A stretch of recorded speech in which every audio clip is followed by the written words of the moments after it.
Assalamualaikum warahmatullahi wabarakatuh. Selamat pagi.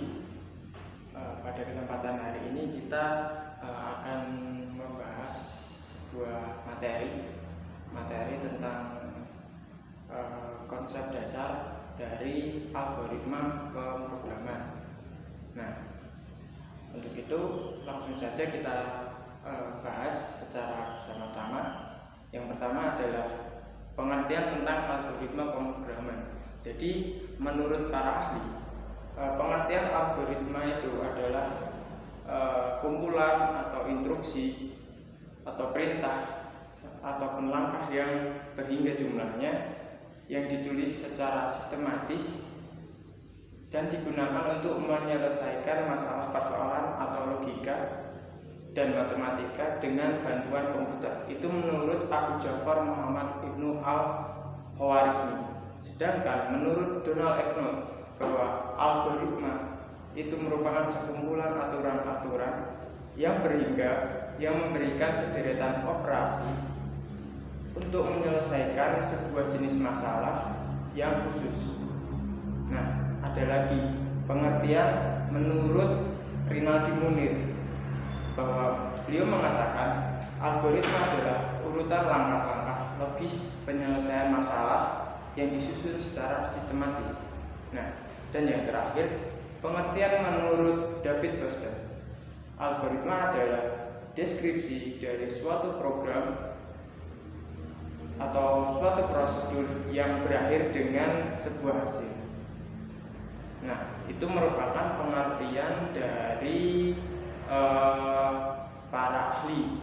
Nah, untuk selanjutnya kita akan membahas pengertian dari kata program yang tadinya saya sudah memberikan penjelasan dari para ahli mengenai algoritma. Nah, sekarang saya akan memberikan penjelasan atau pengertian mengenai kata program. Nah, di sini pengertian program menurut Anwar Harjono, program adalah urutan instruksi untuk menjalankan suatu komputer. Itu menurut Anwar Harjono. Nah, sedangkan menurut Saifuddin Asy'ari, program adalah daftar rinci mengenai usaha yang akan dilakukan atau yang dilaksanakan dalam sebuah komputer. Nah, dan pengertian program menurut Agung Widiatmoko, program sebagai aplikasi hasil analisis pemecah masalah yang dibuat dalam bentuk program komputer. Nah, dan yang terakhir, program adalah suatu bahasa pemrograman. Nah, merupakan pengertian dari Erna Utami. Nah, secara umum bahwa algoritma pemrograman itu adalah langkah-langkah sistematis yang dan logis untuk membuat suatu program komputer dengan bantuan bahasa pemrograman untuk menyelesaikan masalah dan mencapai tujuan tertentu. Jadi langkah-langkah yang sistematis dan logis yang membuat suatu program komputer dengan bantuan bahasa pemrograman untuk menyelesaikan masalah dan mencapai tujuan atau hasil yang kita tentukan. Nah, untuk selanjutnya kita akan membahas mengenai jadi algoritma pemrograman itu di dalam ilmu komputer dan matematika. Algoritma didefinisikan sebagai prosedur dan berbagai macam langkah perhitungan. Nah, penalaran secara otomatis sampai pemrosesan data. Nah, secara garis besar bahwa algoritma dimulai dengan input dan input di kondisi awal, kemudian ada deskripsi, ada eksekusi, dan yang terakhir yaitu menghasilkan output atau menghasilkan data yang kita perlukan. Nah, selanjutnya kita membahas mengenai ciri dari algoritma. Nah, adapun ciri algoritma tersebut, yang pertama yaitu ada input, ada proses, yang ketiga ada output, kemudian memiliki instruksi-instruksi yang jelas dan tidak ambigu, kemudian memiliki atau mempunyai stopping rule.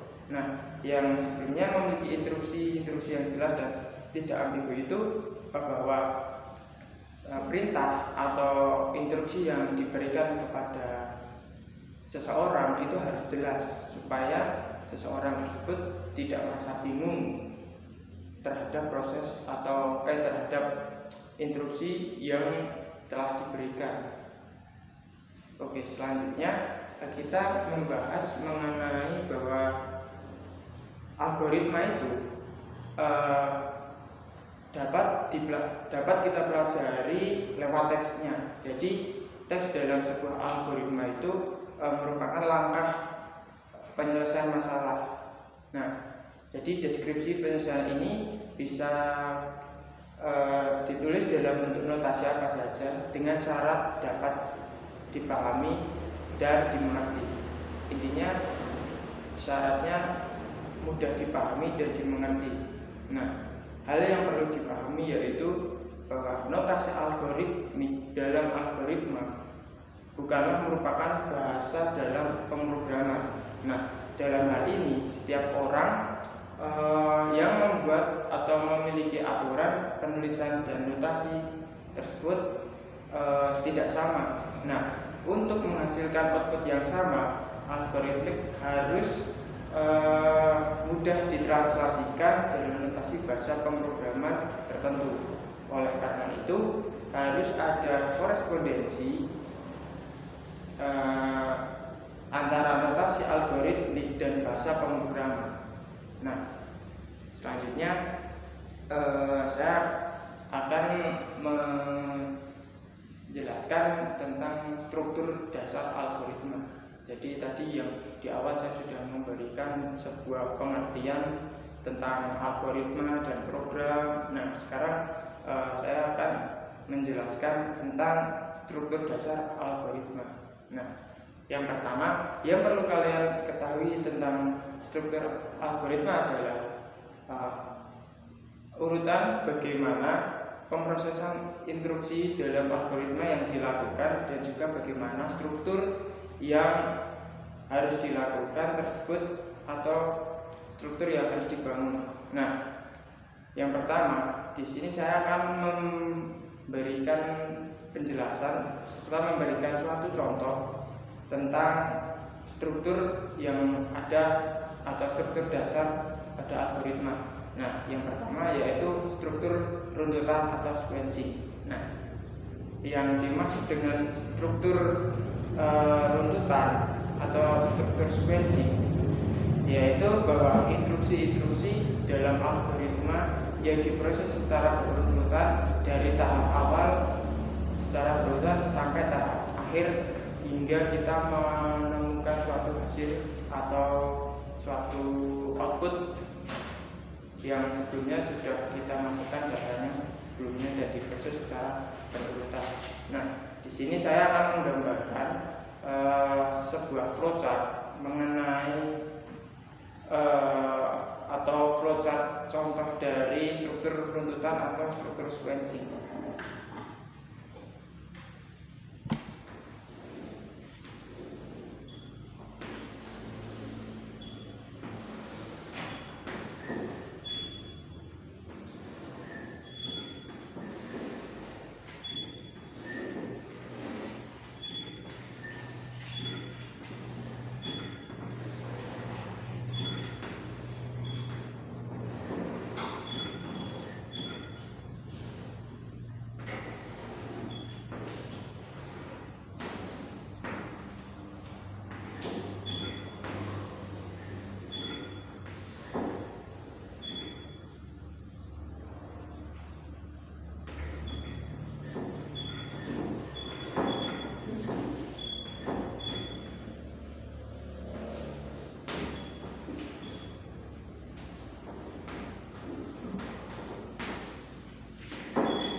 Jadi di sini saya akan menjelaskan bahwa struktur runtutan itu yang tampilan flowchartnya seperti gambar tersebut. Jadi untuk di awal yaitu ada tampilan seperti flowchart mulai, kemudian flowchart selanjutnya 1, 2, 3 dan yang terakhir yaitu untuk yang pertama setelah input, setelah memulai kita akan memasukkan suatu data, kemudian diinstruksikan atau diproses secara urutan. Jadi pertama sudah kita proses, kemudian langsung kita proses kembali, kemudian yang terakhir kita proses kembali, dan yang akhirnya dari segala instruksi yang sudah dilalui bahwa yang terakhir ataupun hasil kita dapat mengetahui hasil dari sebuah data yang kita inginkan. Nah, ini merupakan tampilan dari struktur runtutan atau sequencing. Nah, untuk selanjutnya ada struktur pemilihan atau percabangan. Jadi sebelumnya saya akan memberikan contoh tentang struktur runtutan. Nah, jadi contoh selain dari flowchart tersebut, contoh lain yaitu seperti ibaratkan mobil yang berjalan sesuai dengan jalur atau alurnya tanpa ada persimpangan ataupun ada penghalang. Jadi jalan sesuai alurnya yang dapat dilalui oleh mobil tersebut. Nah, untuk selanjutnya struktur pemilihan atau percabangan atau bisa dikatakan dengan branching. Jadi pada umumnya instruksi algoritma itu setidaknya akan mengandung pemilihan atau seleksi. Instruksi ini akan muncul apabila ada kasus yang memiliki 2 atau lebih alternatif cara penyelesaiannya. Jadi contohnya itu semacam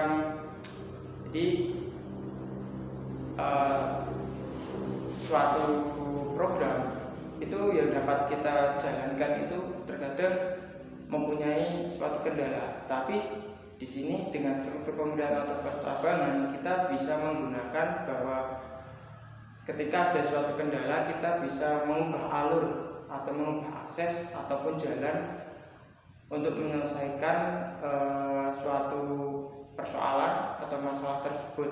Jadi masalah tersebut akan selesai meskipun tidak sesuai jalurnya, dan kita mencari jalur baru untuk menyelesaikan masalah tersebut. Nah, di sini saya akan menggambarkan flowchart atau tampilan tentang struktur pemilihan atau percabangan.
Jadi di sini saya akan menjelaskan mengenai tampilan kocak dari struktur pemilihan atau percabangan. Nah, tampilannya seperti ini kurang lebihnya, bahwa kita sebelumnya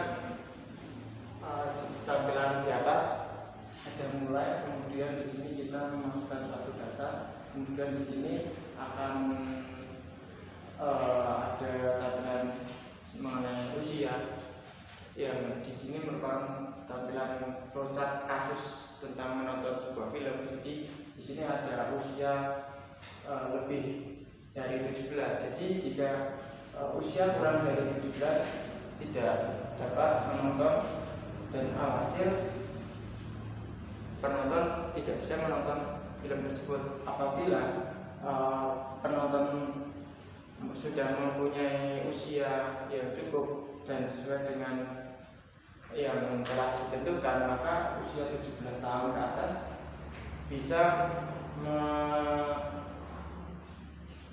melalui tahap selanjutnya. Jadi di sini penonton bisa dikatakan bolehlah dalam menonton sebuah film apabila usianya sudah sesuai dengan yang ditentukan. Nah, kemudian untuk hasilnya yaitu penonton bisa menonton dengan ketentuan umur atau usia yang sebelumnya sudah ditentukan. Nah, untuk selanjutnya saya membahas tentang struktur pengulangan atau looping. Jadi kondisi pengulangan yaitu syarat yang harus dipenuhi untuk melaksanakan pengulangan. Nah, syarat ini biasanya dinyatakan dalam ekspresi boolean yang diuji apakah bernilai benar atau true ataupun bernilai salah atau false. Jadi contohnya itu misal kita membuat sebuah tampilan flowchart. Jadi instruksi yang pertama kita memulai, kemudian yang kedua itu kita bisa menggunakan bentuk atau struktur for. Jadi kita akan memulai atau kita akan mencari sebuah hasil di nilai akhir.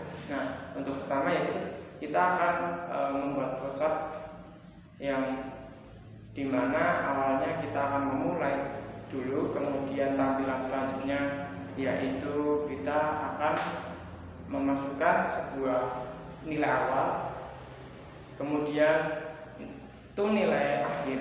Nah, kemudian selanjutnya kita akan diproses, kemudian di situ akan melalui beberapa instruksi. Nah, di situ ketika instruksi berjalan dan hasilnya tidak sesuai dengan yang kita harapkan, maka instruksi tersebut akan terus berulang. Jadi sampai akhir tersebut kita mengetahui hasil dari nilai tersebut. Itu merupakan struktur pengulangan atau yang bisa dikatakan dengan looping. Nah, jenis-jenis algoritma pemrograman di sini saya akan menjelaskan bahwa jenis-jenis algoritma pemrograman yaitu yang pertama itu David and Conway. Nah, paradigma dalam membagi setiap permasalahan besar menjadi masalah kecil yang lebih detail. Nah, pembagian masalah ini dapat dilakukan berulang dan terus-menerus hingga masalah kecil masing-masing dapat diselesaikan dengan mudah. Singkatnya, jadi lebih singkatnya itu dalam menyelesaikan masalah besar dan membagi masalah-masalah kecil tersebut menjadi masalah kecil yang dikelompokkan. Jadi sehingga kita itu tahu mana masalah yang terlebih dahulu kita selesaikan dan kita mengetahui hasilnya setelah kita menyelesaikan masalah tersebut. Nah, untuk yang kedua yaitu dynamic programming. Nah, paradigma dalam program dinamik akan sangat tepat jika digunakan untuk menyelesaikan suatu permasalahan yang memiliki subkategori yang optimal. Nah, serta memiliki beberapa masalah yang double atau tumpang tindih. Nah, emang dari dynamic programming ini sekilas emang mirip seperti David dan hardware yang di awal tadi saya sudah jelaskan. Namun secara intrinsik ada yang menjadi pembeda dari setiap permasalahan dengan karakter tertentu.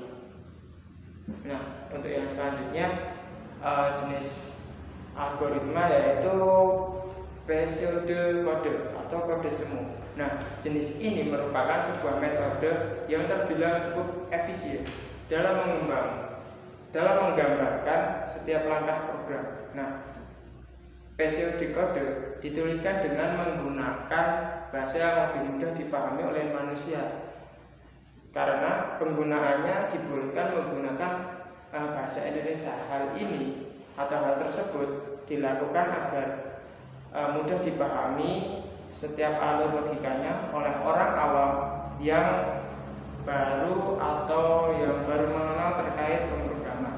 Nah, selanjutnya saya akan menjelaskan tentang sifat mengenai algoritma. Nah, di sini ada beberapa sifat. Yang pertama, saya akan menjelaskan bahwa sifat yang pertama yaitu mengenai algoritma, yaitu bahwa algoritma tidak menggunakan simbol atau sintaks dari suatu bahasa pemrograman. Nah, jadi yang kedua yaitu sifatnya dari algoritma tidak tergantung pada suatu bahasa pemrograman. Nah, untuk yang ketiga, sifatnya yaitu notasi-notasinya dapat digunakan untuk seluruh bahasa pemrograman. Nah, ketiga tersebut merupakan sifat dari algoritma. Nah, dan yang terakhir, manfaat dari algoritma adalah membantu seseorang dalam menyelesaikan masalah dengan berdasarkan pola pikirnya masing-masing yang dapat diselesaikan dengan logis dan sistematis. Mungkin itu saja yang hari ini dapat saya sampaikan. Kurang lebihnya saya mohon maaf. Wabillahi taufiq wal hidayah. Wassalamualaikum